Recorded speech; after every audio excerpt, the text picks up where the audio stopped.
Muy buenos días, hermanos. Dios les bendiga. Nuevamente es un agrado estar con ustedes, aunque sea virtual, pues el Señor nos tiene palabra. Y hoy quiero compartirte de nuestra identidad común en Cristo. Hoy domingo 12 de abril de 2020 estamos siendo por este medio virtual para que todos tengamos la palabra de Dios. Y quiero empezar con el texto de Romanos 11:33, que dice: oh profundidad de las riquezas de la sabiduría y de la ciencia de Dios, cuán insondables son sus juicios, inescrutables sus caminos. El 34 dice: porque ¿quién entendió la mente del Señor? ¿O quién fue su consejero? Dios es un Dios soberano. Dios es un Dios grande, poderoso. Dice en Eclesiastés 3:11 que todo lo hizo hermoso en su tiempo y ha puesto eternidad en el corazón de ellos, sin que alcance el hombre a entender la obra que ha hecho Dios desde el principio hasta el fin. Hermanos, no entendemos realmente todo el plan de Dios, pero tenemos la palabra de Dios que nos dirige, nos enseña y nos va revelando poco a poco de ese plan perfecto de Dios, en los tiempos, en las formas, en todo aquello que hace. Estamos pasando un tiempo de dificultad, ya lo han pasado en la humanidad, pero hoy nos tocó a nosotros en ese tiempo, en 2020, pero ¿qué con esto y qué con aquello del plan de Dios? Pues Dios sigue en control de su plan. Dios sigue haciendo su voluntad y solamente nos resta a nosotros saber en qué parte, en qué lugar estamos en el plan de Dios como personas. Este plan continúa en el tiempo y en la forma, en el espacio en la cual nosotros nos ha tocado. Dios no ha perdido el control. Tú te preguntarás, bueno, ¿y yo dónde estoy en este plan de Dios? Y quiero irme atrás en la historia, lo que la Biblia dice respecto al plan de Dios. Pero vamos a orar que Dios nos abra el entendimiento y nos dé revelación para comprender su plan perfecto, su voluntad, para quitar toda falta de fe, toda desconfianza, todo aquello que pueda impedir caminar nosotros en su plan. Padre, gracias te damos porque tienes el control. No has perdido el control, Señor. Tú haces tu voluntad en la tierra como en el cielo. Tú vas a hacer que las cosas sucedan en su tiempo y forma como tú has establecido en tu palabra. Gracias, mi Señor, porque te has puesto los ojos en tus siervos, has puesto en tu iglesia tu tiempo, tu forma, para que se cumpla en ella, nosotros, tu iglesia, todos los redimidos, todos los comprados a precio de sangre. Has puesto tu misericordia, has hecho tu voluntad y hay planes para nosotros en la eternidad. Gracias por eso, Padre, en el nombre de Jesús. Amén. Yendo entonces en el plan de Dios, un poco más atrás, quiero platicarte que hubo un hombre llamado Abraham. A este hombre se le prometió ahí en Génesis 12:1 que saliera de su parentela, que saliera del lugar donde vivía, que era Ur, en los caldeos, y de la casa de su padre, a la tierra que le mostraría. Esa tierra llamada Canaán. Dice también en Génesis 12:7, y apareció Abraham y le dijo, a tu descendencia te daré esta tierra, y edificó allí un altar a Jehová, quien le había aparecido. Bueno, Abraham es un varón que agradó a Dios, y fue probado también, no nomás simplemente lo escogió, tuvo que ser probada su fe. En Génesis 22:9 dice, cuando llegaron al lugar que Dios le había dicho, edificó allí a Abraham un altar y compuso la leña, y ató a Isaac su hijo, y le puso en el altar sobre la leña. Dios probó a este hombre y lo encontró digno de confianza, porque era este Abraham un hombre que confiaba totalmente en Dios. Y la historia en la palabra de Dios nos lleva entonces que ahí empieza un plan de Dios. Ya el plan empezaba desde Adán y Eva, pero estamos viendo cómo la situación va llevándonos poco a poco de un hombre hacia un pueblo y luego hacia la iglesia. Cuando Dios lleva a este hombre a la tierra prometida, no se la entregó. Era necesario que el plan continuara por los tiempos. Fue necesario que esta descendencia de Abraham llegara a ser en Egipto un pueblo numeroso. Desgraciadamente también había esclavitud. Y era necesario entonces que Dios levantara a otro hombre, un libertador, a Moisés. Y a través de un éxodo, Dios saca con poder y gloria a este pueblo para mostrar a los pueblos del mundo que Dios tenía un plan con este pueblo hebreo y el plan continuaba.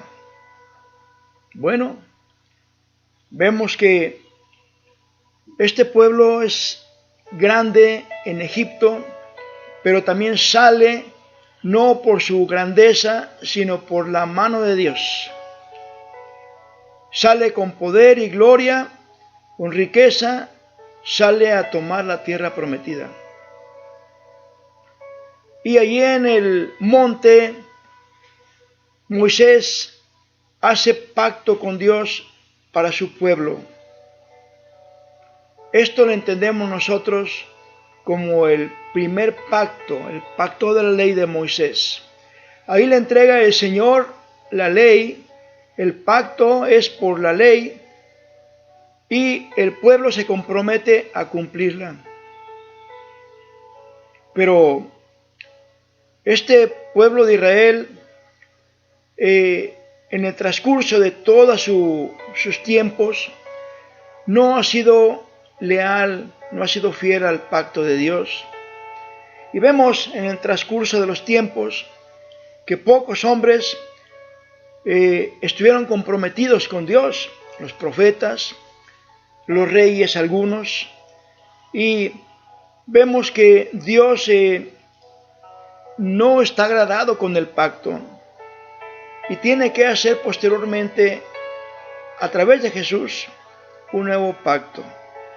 Entonces entendemos ahora que tenemos el pacto antiguo y el pacto nuevo en Cristo. El pacto antiguo de Moisés a través de la ley, que queda invalidado con un segundo pacto en Cristo Jesús. Pero nuevamente me pregunto, ¿y qué con nosotros? ¿Qué tenemos que ver con esos pactos? ¿A cuál pertenezco? ¿De cuál pacto soy? En el pacto antiguo, el pueblo hebreo es aquel que es beneficiado por el pacto. Pero en el nuevo pacto, en Cristo Jesús, ahora yo soy redimido y entro a formar parte de este nuevo pacto. Y hay muchas similitudes en el pacto antiguo con el pacto nuevo, que tenemos que entender para no caer en tradiciones o en situaciones que no simplemente las hago, pero no las entiendo. Mira, en el pacto antiguo, primero este pueblo hebreo tuvo que ser sacado de Egipto. Eso le llaman el Éxodo. En el pacto antiguo sale este pueblo a través de la mano poderosa de Dios, y Faraón deja salir al pueblo para que tenga la libertad. Bueno, en el Antiguo Testamento tienen su éxodo, su salida de Egipto. En el Nuevo Pacto, en el Nuevo Testamento, la iglesia, también tiene un éxodo. Yo salgo del mundo, de la tradición, yo salgo de ese mover antiguo de esclavitud que había respecto al pecado, y yo tengo un éxodo y salgo para servir al Señor, a una vida prometida en la cual Dios es mi Señor, mi Rey y mi gobierno. Por lo tanto, hay similitudes en el antiguo pacto y el nuevo pacto, porque dice la palabra de Dios que el pacto antiguo es la sombra del pacto nuevo en Cristo Jesús. Y que nosotros ahora estamos viviendo la realidad de lo que Cristo en su plan, lo que Dios en su plan tiene que continuar. Bien, así como tuvo un éxodo con su libertador, Moisés, ahora Cristo viene y nos saca, salimos de la esclavitud del pecado. Dice la palabra de Dios en Juan 1:17, pues la ley vino por medio de Moisés, o por la ley, por medio de Moisés fue dada, pero la gracia y la verdad vinieron por medio de Jesucristo. Entonces tenemos dos leyes. Tenemos dos leyes. La ley de la palabra de Dios, que es buena y perfecta por el corazón de Dios, dada a Moisés. Pero hay otra ley que es en la gracia, más benigna, con mejores promesas. Esa gracia y la verdad vinieron por medio de Jesucristo. Y que respecto a todas las demás cuestiones que el pueblo hebreo tenía, por ejemplo, ¿por qué ahora el templo de Dios, que fue primero con el tabernáculo de Moisés, y luego David lo retomó, y después Salomón levanta un templo que fue destruido por el ejército de Nabucodonosor? Luego un segundo templo que levantó Zorobabel en la salida, y a través de los profetas Ageo, Zacarías y Malaquías fue dicho al pueblo que se hiciera el altar, que se hiciera el templo. Y en los tiempos de Ciro, sacerdote y escriba, Esdras salió también para reconstruir ese templo, que fue destruido también en el año 70 después de Cristo por Tito, el soldado romano que después fue emperador. Y ¿qué con todo esto? Nosotros, ¿qué tenemos que ver con toda esta cultura hebrea del Antiguo Testamento? Bueno, era necesario levantar entonces un templo nuevo. En Mateo 24:1, Jesús dice que salió del templo y se iba. Se acercaron sus discípulos para mostrar el edificio del templo. Y en el 2 dice, respondiendo él les dijo, ¿veis todo esto? De cierto os digo que no quedará aquí piedra sobre piedra que no sea derribada. Dios estaba hablando en su plan perfecto que ese templo hecho de manos, de roca, ahora tenía que ser desechado. Porque en el nuevo pacto habría un templo nuevo, no hecho de manos, no hecho de personas, sino un templo espiritual y celoso santo. Dice en primera de Pedro 2:5, vosotros también como piedras vivas, sed edificados como casa espiritual y sacerdocio santo, para ofrecer sacrificios espirituales aceptables a Dios por medio de Jesucristo. Y en 1 Corintios 3:16 dice, ¿no sabéis que soy templo de Dios y que el Espíritu de Dios mora en vosotros? El templo de Jerusalén fue derribado. El templo de Jerusalén en el año 70 fue derribado. Ahora está instalado en la pared, en el muro de los lamentos, la otra parte de la mezquita, que no es judía, musulmán. Y entendemos que ahora la tercer casa de Dios es la iglesia. Nosotros entonces como iglesia tenemos el nuevo pacto, el beneficio de ser el templo, de ser la casa espiritual, de ser piedras vivas edificadas para formar este templo. Somos el tercer templo de Dios.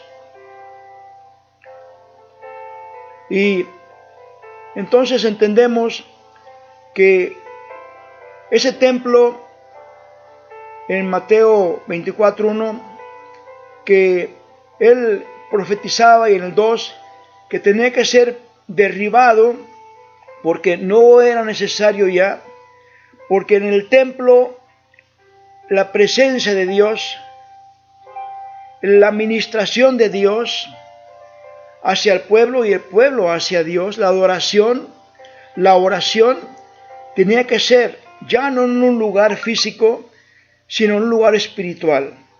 Nosotros somos el lugar, la casa espiritual de Dios. Por lo tanto, en el nuevo pacto, Cristo ahora es el sumo sacerdote. Dice Hebreos 8:1, ahora bien, el punto principal de lo que venimos diciendo es que tenemos tal sumo sacerdote, el cual sentó a la diestra del trono de la majestad de los cielos. Y en el 2 dice, ministro del santuario y de aquel verdadero tabernáculo que levantó el Señor y no el hombre. Ese tabernáculo nuevo, ese templo nuevo, es levantado por el Señor. Somos el cuerpo de Cristo. Somos la iglesia, el templo vivo de Dios. Y Él es el sumo sacerdote, donde ofrece por el Espíritu Santo hacia el Padre sacrificios espirituales de alabanza y de adoración. Por lo tanto, ahora, después de haber salido de nuestra vida mundana, un éxodo espiritual, no de Egipto, sino un éxodo en la cual vivíamos y hacíamos en el mundo, salimos de este éxodo a servir al Dios, a la tierra prometida. Nosotros pertenecíamos al mundo, pertenecíamos al pecado, al reino del faraón, donde vivía esclavitud. Dice en Juan 8:34, Jesús les respondió diciendo, de cierto os digo, que todo aquel que hace pecado, esclavo es del pecado. Pertenecíamos al pecado y vivíamos en el pecado. Por eso Romanos 6:16 dice, ¿no sabéis que si os sometéis a alguien como esclavo para obedecerle, sois esclavos de aquel a quien obedeces, sea del pecado para muerte o sea de obediencia para justicia? Tuvimos un éxodo, salimos, la iglesia. En este nuevo pacto todos salimos del pecado. Pero también tenemos nosotros, aparte de un sumo sacerdote, todos somos sacerdotes para Cristo. Ya no hay sacerdocio. Aquel sacerdocio que fue levantado de la tribu de Leví para servir al Señor en el templo, ahora nosotros como iglesia también, todos somos sacerdotes para servir al Señor. Por lo tanto, ahora la iglesia es el templo, ahora la iglesia somos sacerdotes, bajo la cobertura y bajo la presencia del sumo sacerdote que es Cristo levantado conforme a la voluntad del Padre en este nuevo pacto. Pero ¿qué con la sangre derramada? ¿Qué con los animalitos? ¿Qué con la Pascua? Bueno, la Pascua o Pasaj en este 2020 tuvo que ser festejada el 8 en la tarde y el 9 de abril. Es el día en el cual el calendario judío nos marca que en 2020 se festeja el Pasaj, el 15 de Nisan, a través de esa conmemoración donde ellos tuvieron que inmolar al cordero y poner la sangre de los dinteles cuando iban a salir en el Éxodo. Ellos tomaron la Pascua de Jehová, el Señor, para sacrificio del cordero, y la sangre que fue rociada en los postes de las puertas hicieron juicio a los dioses de Egipto. Ahí dice en Éxodo 12, 11 y el 12, y lo comeréis así, ceñidos vuestros lomos, vuestros calzados, en vuestros pies y vuestro bordón en vuestra mano, y lo comeréis apresuradamente. Es la Pascua de Jehová. Pues yo pasaré aquella noche por la tierra de Egipto, y haré todo primogénito en la tierra de Egipto, así de los hombres como de las bestias, y ejecutaré mis juicios en todos los dioses de Egipto, yo Jehová. En el Antiguo Testamento, el Éxodo marca una Pascua, un paso para que el ángel quitara todos los primogénitos de Egipto, que no tuvieran ese pacto con la sangre.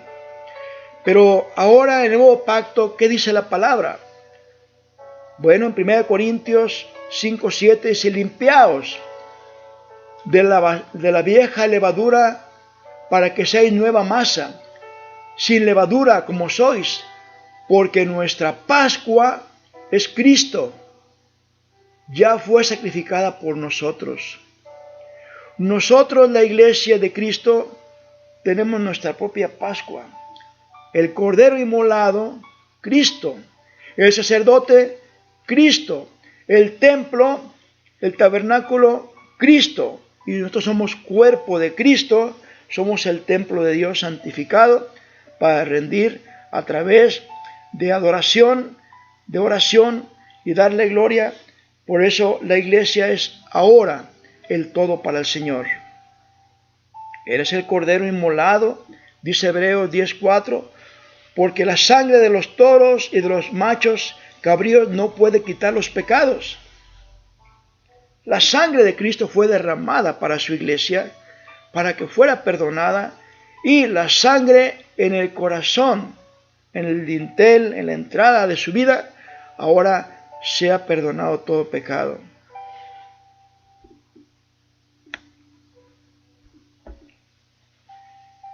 En Hebreos 8:6 dice: pero ahora tanto mejor ministerio es el suyo, cuanto es mediador de mejor pacto, establecido sobre mejores promesas. Porque ese pacto, ahora el nuevo pacto, el pacto de la gracia, dice que en Romanos 6:14, que el pecado no se enseñoreará de nosotros, pues no estamos bajo la ley, sino la gracia. ¿Qué pues? Entonces, ¿pecaremos porque no estamos bajo la ley, sino bajo la gracia? Dice en ninguna manera en Romanos 6:15. No pecaremos. ¿Por qué? Porque ahora este vínculo en Cristo, Él en nosotros, el pueblo tiene que santificarse día a día. Tiene que vivir en las normas, en las leyes de Dios, pero bajo la santidad de Cristo.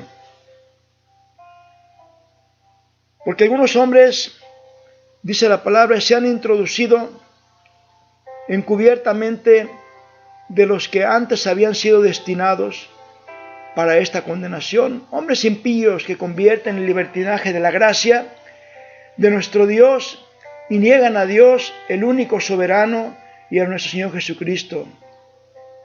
Por lo tanto, ¿qué diremos? ¿Qué pues? ¿Pecaremos entonces para que la gracia abunde? No. El Espíritu Santo desea comunicarnos a nuestro corazón en Efesios 2, 8 y 10, que la gracia de Dios en ninguna manera, en nuestra importancia de vivir una vida santa, sino más bien la gracia de Dios en nuestras vidas aumentará la necesidad de la santidad de una vida diaria con Dios.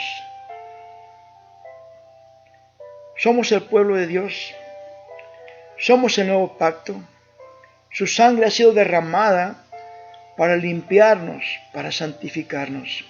¿Cómo pues entonces viviremos una vida de pecado si Cristo vino por la consecuencia del pecado, pagó por nuestro pecado y ahora es nuestro abogado para limpiarnos de pecado? ¿Qué le corresponde a la iglesia? No hacer tradiciones, sino santificarnos día a día, dejar el pecado, sanar nuestros corazones, dejar todo aquello que es impuro para la ley del Señor, porque ahora la gracia es por amor a Cristo. Por lo tanto, hermanos, este día de Pascua, este día en el cual el éxodo de un pueblo escogido por Dios, el pueblo hebreo, pero ahora mucho más a nosotros, un pueblo sacado de la idolatría, un pueblo que no era pueblo, ha sido redimido por la sangre de Cristo a través de nuestra fe en Él, en la gratitud y en ese amor en la cual nuestra fidelidad a Cristo tiene que ser absoluta. Dejemos todas las tradiciones y centrémonos en la realidad del plan de Dios en Cristo Jesús. Un pueblo santo y elegido para una eternidad en la cual Él promete que después de dejar ese tabernáculo, este cuerpo, seremos y somos propiedad, comprados a precio de sangre para vivir eternamente con Él por una eternidad. Somos un pueblo, somos privilegiados. Los hebreos harán un tercer templo, pero el templo de Dios está habitado en la iglesia, porque somos un cuerpo de Cristo. Y Él demanda santidad, porque sin santidad nadie verá al Señor. Hermanos, limpiémonos de toda contaminación de pecado que nos asedia. Vivamos una vida recta en santidad, buscando y agradeciendo, adorando al Señor cada día, con todo nuestro ser, con todo nuestro cuerpo, alma y espíritu, para que agradando, así como Abraham agradó a Dios, así como David agradó a Dios y como todos los siervos que han agradado a Dios, ahora la iglesia está comprometida con el entendimiento para amar y agradecer por todos sus beneficios con los cuales ha habido. No nos interesa tanto de qué vamos a morir. Hay que cooperar con las autoridades, pero nuestra vida está escondida en Cristo. Tenemos que vivir entonces para Él, lo que nos quede, lo que seamos, para que agrademos entonces, como dice Pablo, Todo aquí lo tenemos por basura, con tal de ganar y llegar a lo que Dios tiene para cada uno de nosotros. Hermanos, somos bendecidos, somos la iglesia, somos un pueblo privilegiado, escogido de millones de gentes para llevar las buenas nuevas, para conocer y adorar como templos, como templo de Dios, llevar adelante este plan de Dios, el cual tú y yo somos privilegiados, porque somos el templo. Él es la Pascua, Él es el Cordero, Él es el sumo sacerdote, Él es nuestra bendición. Por eso gracias. Adoremos y demos oración y gracias a Dios por lo que ha hecho en ti y en nosotros. Padre, gracias por el plan que este fin de los tiempos marca, Señor, a nosotros como privilegiados, por bendecidos, porque en esos tiempos ahora, Señor, podemos entender todo el proceso de tu plan. Y falta aún todavía, Señor, pero entendemos que somos privilegiados, que somos una bendición y somos bendecidos. Por eso, Padre, gracias, gracias en el nombre de Jesús. Hermanos, vayan con Dios, Dios les bendiga.